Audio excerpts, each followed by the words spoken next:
A poor miller had 3 sons. When he died, all that he left behind was a mill, a donkey, and a cat. "Well, since I'm the oldest," said his first son. "I'll take the mill." The second son quickly added, "And I'm next. I'll take the donkey." They looked at their younger brother, Marquis. "How lucky you are! You shall have the cat," the brothers said, and laughed out aloud.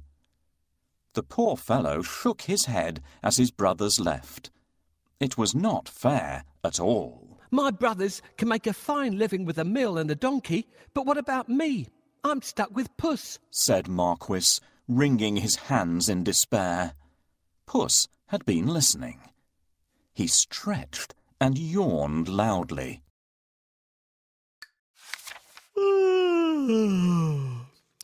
Now, you won't have to worry when I'm around. All I need is a bag and a handsome pair of boots, and I'll be able to take care of us both." "Sure you will," thought Marquis. But to be fair, he had seen Puss use many tricks to catch mice and rats. If nothing else, they wouldn't go hungry. "Our father left us some property in his will. I can't help thinking that it's been divided unfairly. Do you remember what I got?"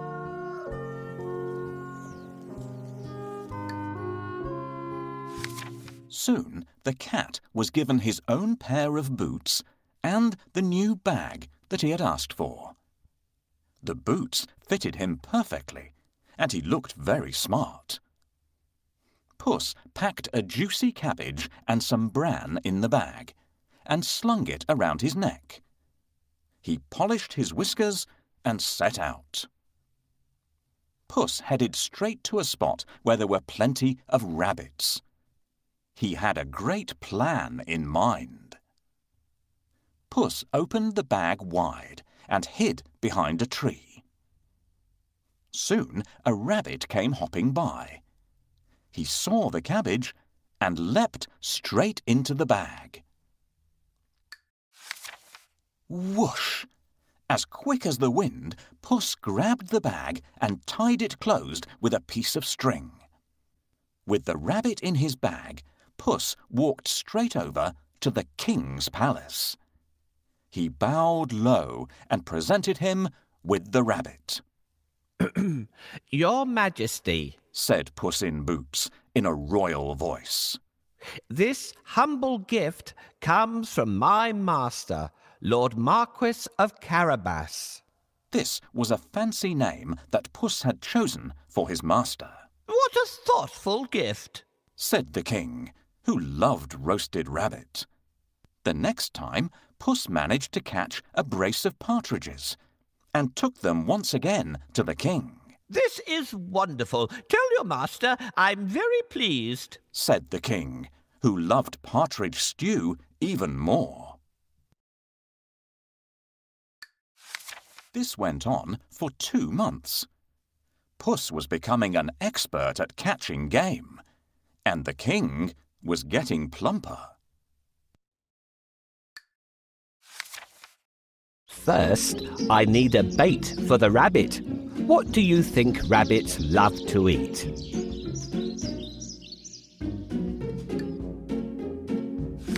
Puss knew a lot of things. He was such a clever cat. For instance, he knew just when and where the king would be out riding in his carriage with his daughter. "I think that the Marquis and I should go out for a walk today," thought Puss one sunny Saturday. Puss took Marquis down to the riverside and spoke to his master. "Today could be your lucky day. If things go to plan, you'll make a fortune," said Puss. Clip, clop, cling, clang. Puss heard the sound of a carriage approaching. They both looked into the distance. It was the king's carriage. What should I do? Marquis asked, ready to obey. He had grown happier with the food Puss brought in every day. Go and bathe in the river. I'll take care of everything else, said Puss.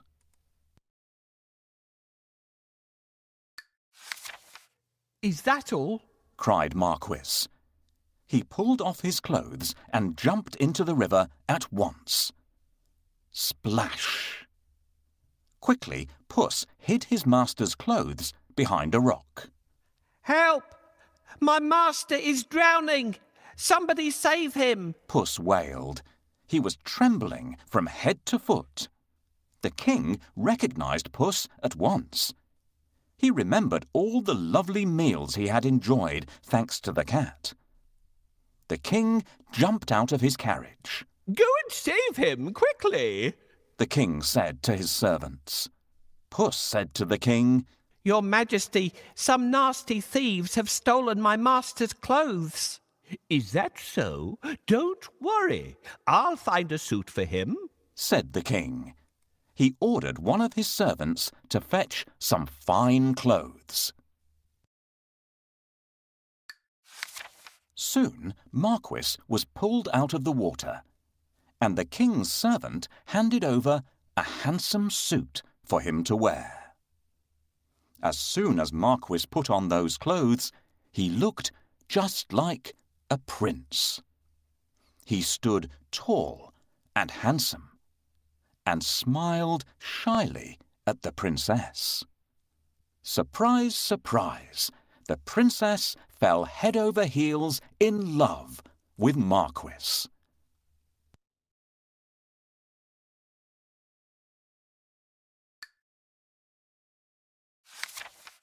Master, I have a great idea. All you need to do is go and bathe in the river. I will take care of the rest. Well, all right. That's easy. While he's bathing, I need to hide his clothes. Can you think of a good place to hide them?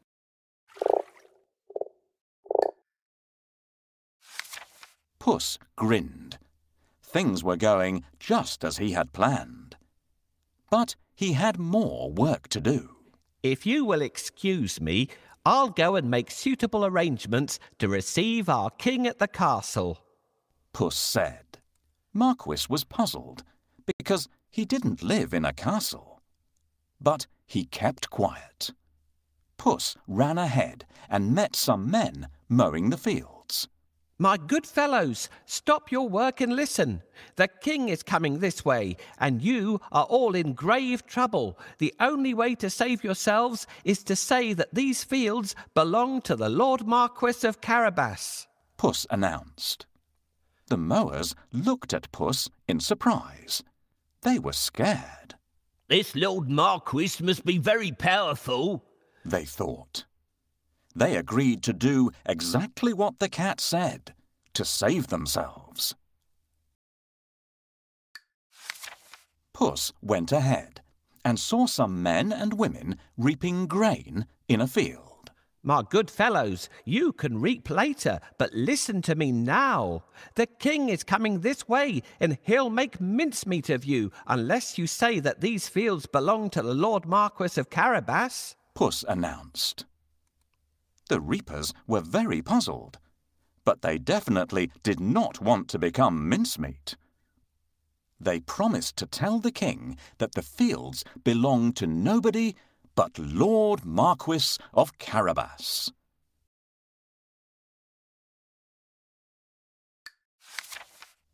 Puss went ahead and warned everybody to tell the king that the land belonged to Lord Marquis. The people thought that it wouldn't be right to mess with Lord Marquis. They decided to do exactly what the cat asked. But Puss had still more work to do. Huff, puff. He ran all the way until he reached a huge castle. Can you guess whose castle it was? Yes. The castle and all the lands belonged to a fierce and powerful ogre. But Puss was not scared of the ogre. He knocked at the castle door. Blim, blam.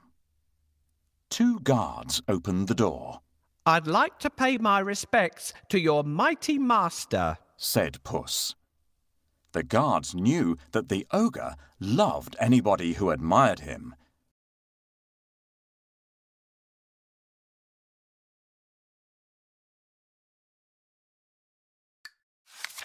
So they let Puss in at once. Puss bowed low to the ogre. "I have heard much about your great powers. Is it really true that you can transform yourself into any animal you wish?" asked Puss. "Even a lion?" "Watch me," said the ogre. Right before Puss's eyes, he transformed himself into a mighty lion. He roared so fiercely that Puss sprang up the curtains in fright. The ogre laughed loudly. "That's amazing," said Puss. "But I bet you can't turn yourself into a small creature.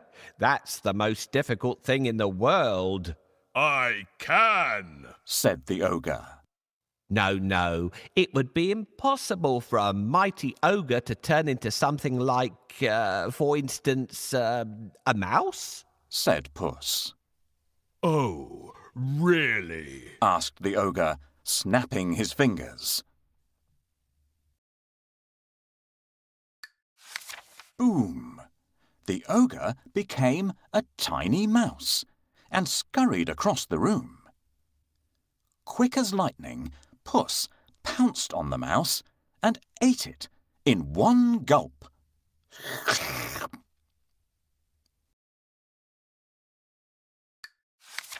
Puss licked his lips.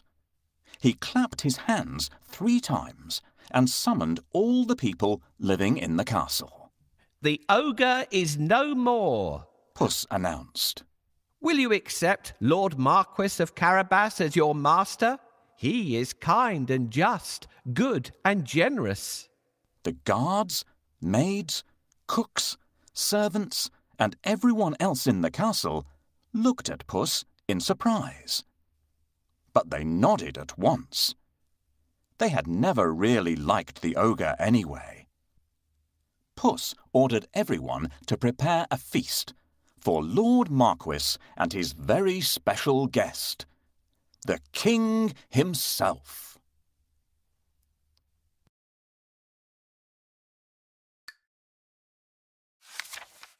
"The coach with the king, the princess, and my master will be here soon.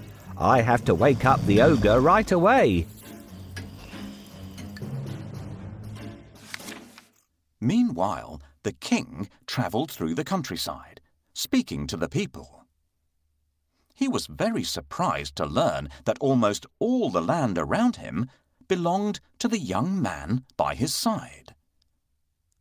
When the king's coach finally reached the castle, Puss ran out to welcome them. "Welcome to our humble abode," Puss said to the king.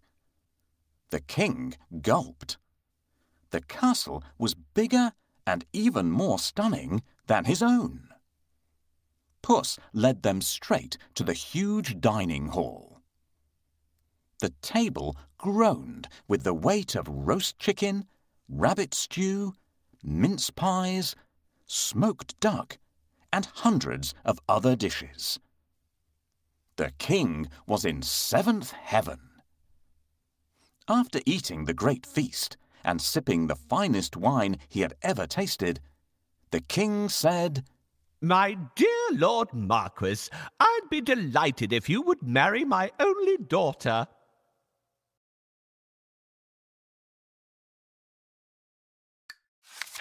Marquis smiled at the princess. "I will if the princess wishes to live with me," said Marquis shyly. The princess was so happy that she wanted to dance all around the castle. She blushed in delight and nodded. They married and lived happily ever after. And so did Puss.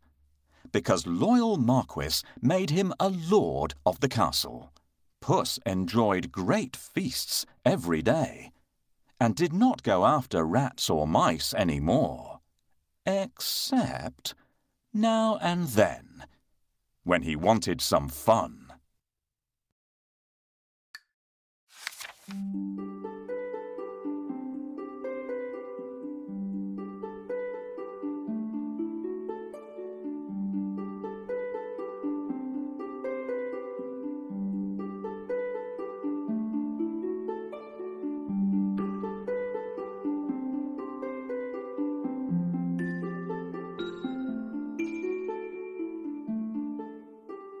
Marquis smiled. Meanwhile,